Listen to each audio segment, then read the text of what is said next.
I was mocked mercilessly for the feat of running the engine.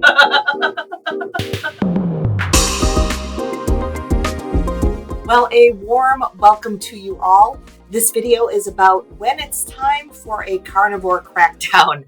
I'm JJ, I'm a life coach, and I eat mostly meat. I'm Eric, I'm a novelist, and I eat beef, bacon, butter, eggs, coffee. Is that it? Occasional bit of chicken. Sorry guys, our microphones failed us again. I've enhanced the audio the best I can, and believe me, this is really good considering what I started with. I will figure this out, and our next video we won't have this problem. This time I was feeling really bad. Really bad. We'd had a day out in the sun. I had a day of too much dairy, Culver's beef patties. I don't know what it was, but I spent the full day on the couch.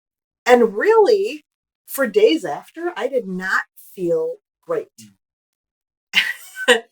And then finally, I think it was Thursday or Friday, I got so crabby. Like, I was ready to tear your head off. She was crabby. It wasn't personal. I don't think. It was not personal. You rolled with it. It was okay. But it was at that moment that I was like, I need to do a fast. This is ridiculous. So then I did a 42-hour fast, something like that, and have felt much better since then. Okay. And I mean, I had a headache for almost a week. It was bad. So as I mentioned in the intro, I am a life coach. And when I work with clients, one of the main things that I do is help them identify their triggers of when they're going to self-sabotage, when they're going off the rails, whatever it might be, so that they can intervene early and have some support and strategies around that, right? And I realized that I had gotten to like level 9 out of 10, and I hadn't implemented any strategies really prior to that. So you weren't walking the talk.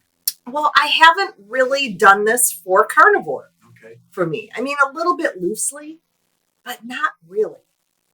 So I wanted to talk about it today and just ask you if you know those early warning signs of when you need to have a carnivore crackdown in some way. Now, I went to fasting, but you cracked down a month ago. Yeah, that's right. So the carnivore crackdown, what we mean by that, yes, is going way stricter. In some way.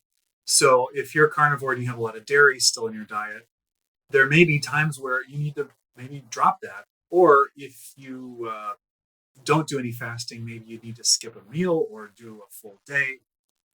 That's what you're talking about. Yeah. And it's in order to give your body time to heal from whatever it is. Mm-hmm.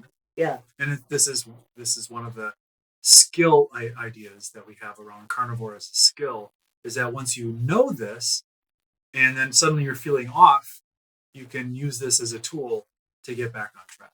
Exactly. And that's what I realized, is that I didn't clearly have this skill yet in this way. But it occurred to you. But it did occur to me. So what did you do?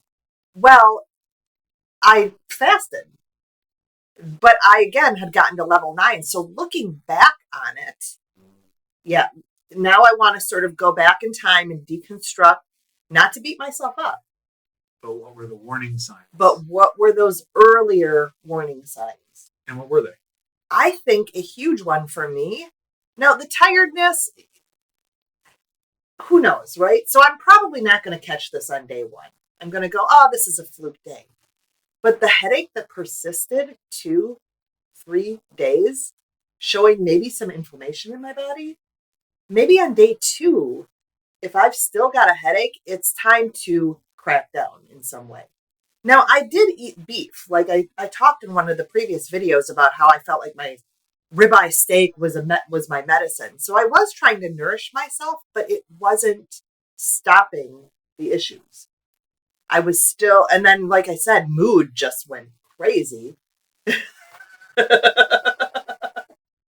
which is very unusual. So for me, I think moving forward, one of my strategies is that if I have a headache that lasts 2 days, it might be time for me, my strategy, my way that I would support myself beyond just tightening to more beef would be to do a fast in some way. So maybe a 24-hour fast, maybe a 42-hour fast, but maybe just a longer 1 meal a day type thing. That makes total sense to me. Yeah. Because once you did it, did you improve? I did pretty quickly. I mean, that first half of the day, I still didn't feel great, but by the second half of my day, I was feeling much better. Much better. So what would be a warning sign for you, do you think? Reflux would be one of the first ones. Yeah. Any sort of gut distress. Tiredness is kind of just a normal thing that kind of comes and goes for me. But I would think headache, actually, because it's pretty rare for me to get headaches. So those would be signs that something is up. And then I would start to try to figure out, well, what caused this? And I'd say, well, maybe I didn't sleep well. But it could just be that it was, who knows? Yeah. Who knows what it would be? But the answer would be tighten the diet to be less inflammatory and maybe just simply less. And for me, skipping a meal might be a good option. So. And something you said was key. You said you would try to figure out what it was. And that's good. We want to look at maybe a root cause, right? Is there some reason for this? But I think I spent most of the week going, gosh, what is going on with me? Yeah, you even had this conspiracy theory that you had been secretly glutened at Culver's. Yeah. Which I don't think held up to scrutiny. But you were reaching for an explanation, and it was like, well, that's possible. But reaching for an explanation instead of implementing some sort of strategy that would support my body in a sooner way. So in a sooner way, that's an interesting phrase. So I just want to reach out to you out there and ask you in the comments to put what are your early warning signs, and then put that in there so that we can all see what they are, because maybe you have something that I haven't thought of and I'm like, oh yeah, I had that. And then put it all in your awareness of, okay, when this happens, you're not going to be feeling at your best. So you're not necessarily going to be thinking clearly. You might get stuck like I did in that, well, what's going on? Why is this happening? And instead of wasting your energy on that, having that, okay, nope, when this happens, I move to this. Yeah, and have that strategy there. So if you don't have headaches very frequently, and all of a sudden you do, you can go take an Advil or something. In the moment, but that's not really the solution. That's not a skilled reaction. That's in the moment. The carnivore skill is to say, something's up. I don't necessarily know what it is. So my next step is going to be skip a meal, fast, remove dairy for a few days, and get everything back under control. Right. And it doesn't have to be a long-term thing. No. Now, I've recently done a very hard crackdown of my diet. We talk about it every video now. I'm at least a month plus in to having eliminated all dairy and artificial sweeteners. And it worked very well. I lost some puffiness. I lost some weight. Yesterday morning, I weighed in, and I had just suddenly lost 2.5 pounds. So there might have been a little whoosh. I'm not a deeply informed on the whoosh effect. Yesterday was a big day, that family get together. We had planned it for many, many weeks in advance.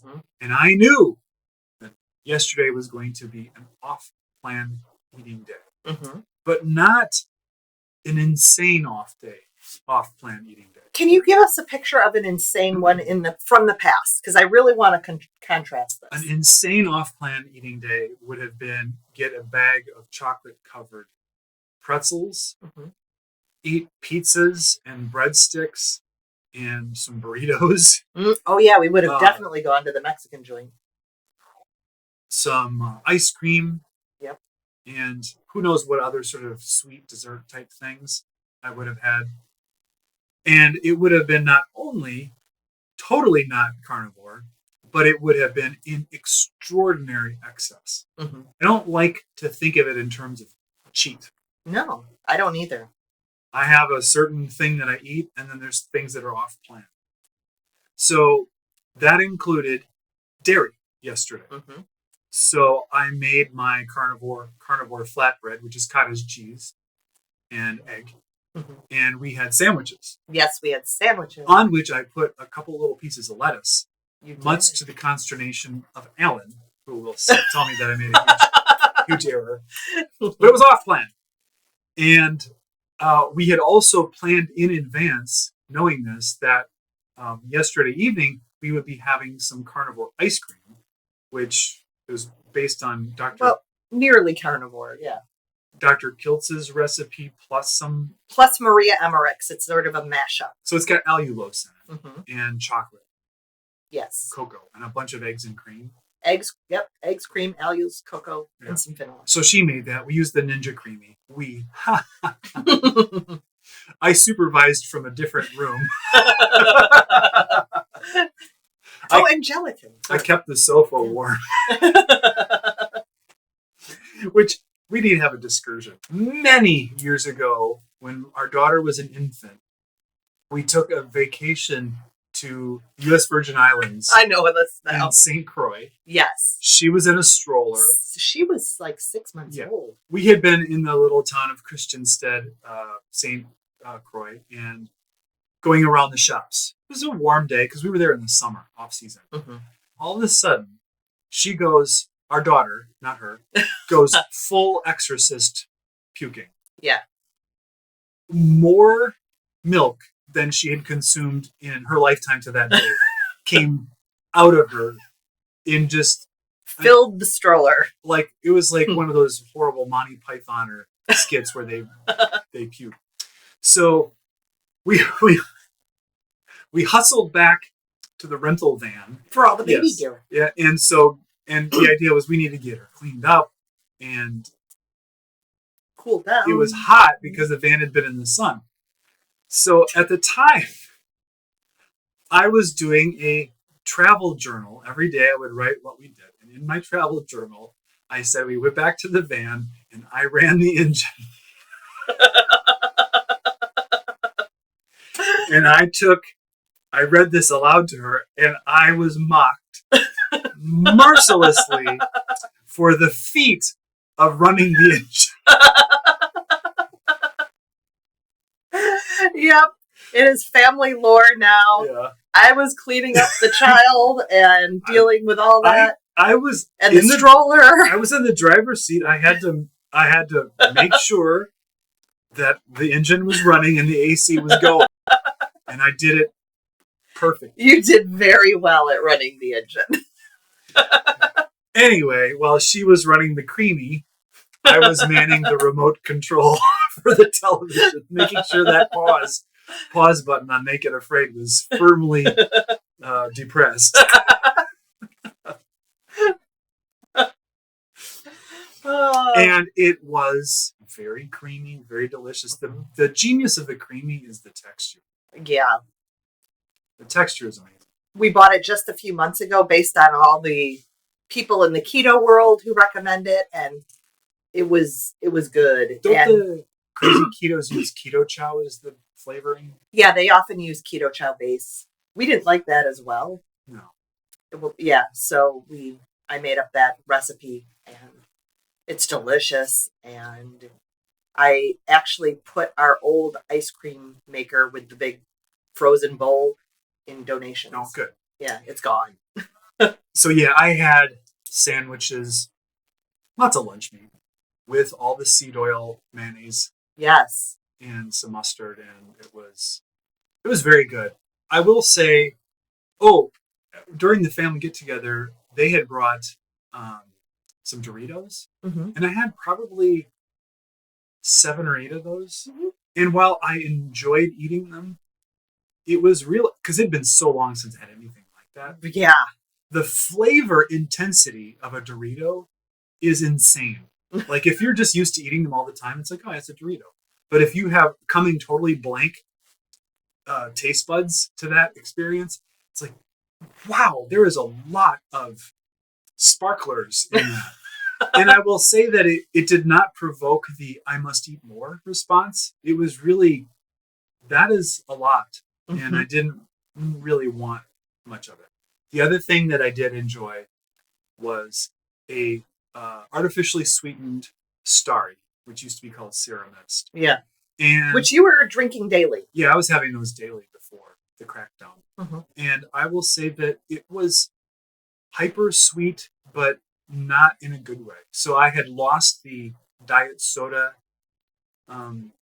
flavor thing in my mouth where it tastes good, and it had gone back to tasting kind of weird. You didn't finish it.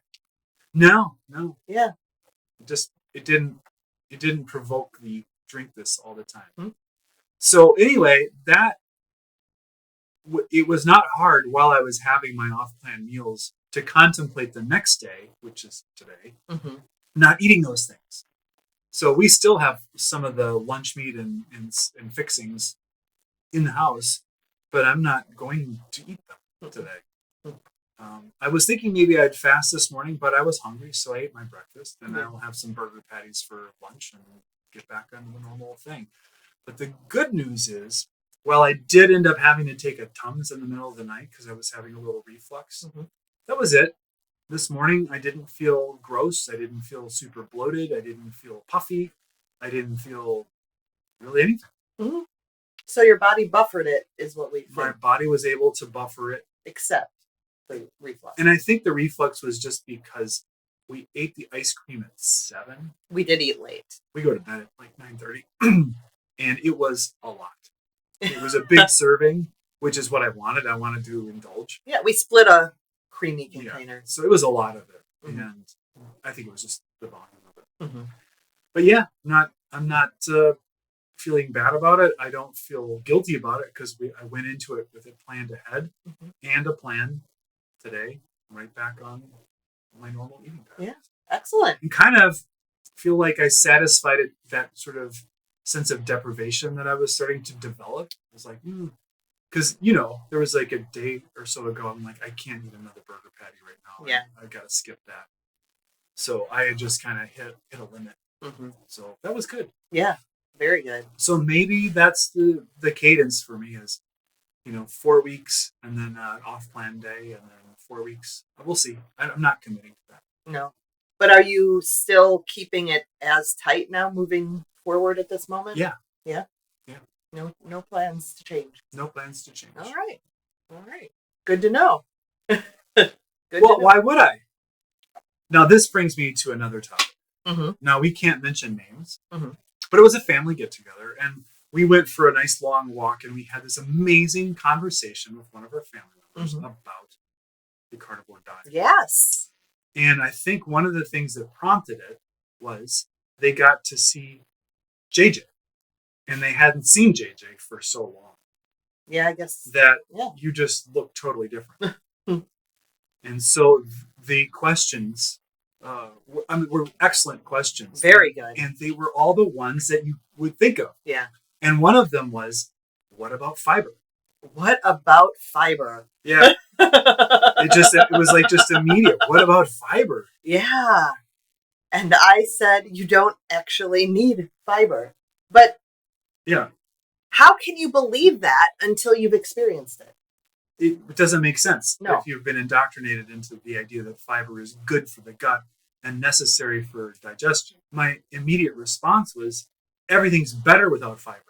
It sounds stupid. It sounds stupid. It just sounds like a stupid person would say that if you're in that paradigm of veggies and fruit and fiber is good for you. It was interesting. Their initial focus was that it was a lot of protein and not thinking in terms of it being a lot of fat. Yes, because the question even came up, when, again, a good one about, well, can I just eat a bunch of chicken and fish and so forth? Yeah, right. Yeah. And the fat is so essential as a fuel. When you remove carbs as a fuel, the fuel you get is fat, Mhm. the easiest fuel. Yeah. And the one that feeds the brain and feeds the hormones, especially. It's so important. Yeah. And Not that you can't have fish and there was a discussion about if you're not eating dairy, how do you get enough calcium? Yes. Which is a very intelligent question. Very. Yeah. Yeah. And what I'm not, if you've been here, I am not a scientist or anything. You just play one on YouTube. Yeah.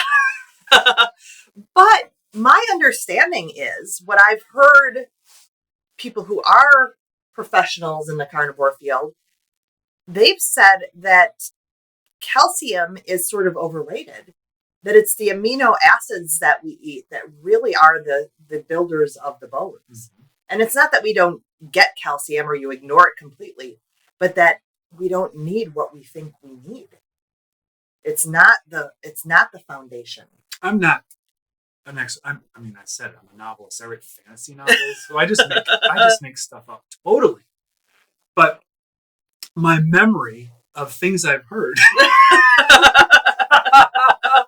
He's also good at running the engine, by the way. Many people are saying that calcium is protected, hoarded by the body. It doesn't want to get rid of it. It doesn't want to part with it. Mm-hmm. Maybe the demands for calcium intake when you're a carnivore aren't as high as when you're eating a sad diet. That might be true. But also, I think it's not as typically as big of an issue for men who are worried about osteoporosis. It's not as typical of an issue. I don't know why that would be. Maybe it's hormonal. Yeah, I believe anecdotally, carnivores, females have said that their bone density has increased on the diet. We have great, smart, educated viewers, and some will probably know the answer and put it in the comments. Mhm. So you might want to stream through and see if you can find that. One thing that I noticed was, as this person was entertaining this idea, because there were symptoms or physical issues that carnivore could address, and my instinct is that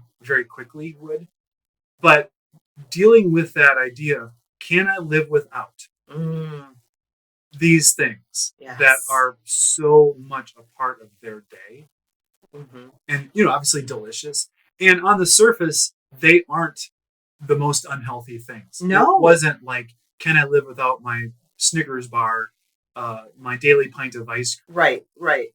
Yeah, they eat very healthy, portion control, exercise, not processed foods. Yeah, so they're doing the things. So that was really interesting to watch, because I've been there in that moment of like, how can I do this? How can I forego these foods that are just so much a part of my life? And the answer is, you just do an experiment to see if it works. And then you don't commit to doing it forever. You commit to doing an experiment. Yeah. Now, whether they'll do it or not, I don't know. I won't judge them ill if they decide not to, because it's their business, not mine. You get to choose what you put in your mouth. But it was probably the longest conversation we've had about this with anybody. Definitely. In the past. Yes. And very, very interesting. And it was nice, just someone who was very receptive to it and didn't just immediately say, "You guys are stupid." But they can't, because the results were right there in front of their faces. Yeah. The testimony, I hate to use that word, but it's the only one I can think of, that we would not go back. We've been doing it for a long time. It's not this fad diet we've jumped on, and we have no intention of going back. Mm-hmm. I mean, I think that's mind-blowing, because the whole idea of a diet is to lose the weight and then go back to your old ways. As a matter of fact, I don't know if that was in one of our videos or another one that I was watching. There was a commenter who was having success on carnivore, and they needed to lose, 50, 60 pounds. And they basically said, I'm going to do carnivore until I lose that amount of weight. They didn't say what they were going to do after carnivore, but I was just like, they're in that paradigm that this isn't permanent. Yeah. This isn't the way they have to eat forever, because you can't lose it and then go back to the old habits. We know that. Yeah. But not everybody does. Yeah. Now, you might be able to loosen up a little bit. You might be able to add dairy back or, whatever. It's not about just weight. No. We talk about it every video. It's the non-scale things. It is the gut health and the inflammation and the skin and all the others that you don't want to lose those benefits. I remember when I started and you asked about it and some other people started asking a little bit, I'm like, I do not want to use the word lifestyle because that has been used by every single diet. This is not a diet. This is a lifestyle. That it's so cliche. I don't think anyone believes that anymore. And yet, this is actually the one that becomes a lifestyle, a way of eating. It's so much become a lifestyle that all of us carnivores just watch carnivore YouTube channels, even when we're already carnivore. We're convinced, and yet we still tune in to watch about how great carnivore is. It's just mind-blowingly good, though. Is this, I pinch is this real? Like, oh yeah, this person on YouTube is getting results, and this person this is crazy. I can't believe we're doing things the opposite of what we've been told. Wait a minute, so are all these people, and they're all having good effects. It's just still, after 21 months. I was joking about your gluten conspiracy theory. Yes. That Culver's gluten do to get back at you or something. But I am just the biggest skeptic of any sort of conspiracy. I just assume people are stupid and incompetent, and that's how bad things happen. And for the longest time, I really felt like the whole food pyramid and healthy whole grains was they were just dumb people that were scientists who did an epidemiological study, and they just drew the wrong conclusion from an association. And I'm not even going to say the phrase about association and causation because I'm sick of the phrase. But I'm starting to feel like, maybe we should follow the money on who benefits from people eating cornflakes instead of ribeyes. Oh, yeah, it's crazy to think that way. Yeah. Yeah, well, I've got the law firm of Crooks and Cheadle on it. And we know that Crooks and Cheadle will get close to the answer.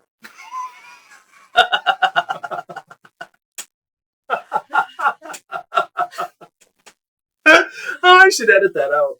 I think I'm leaving it in. I was going to say, I think that's the ending.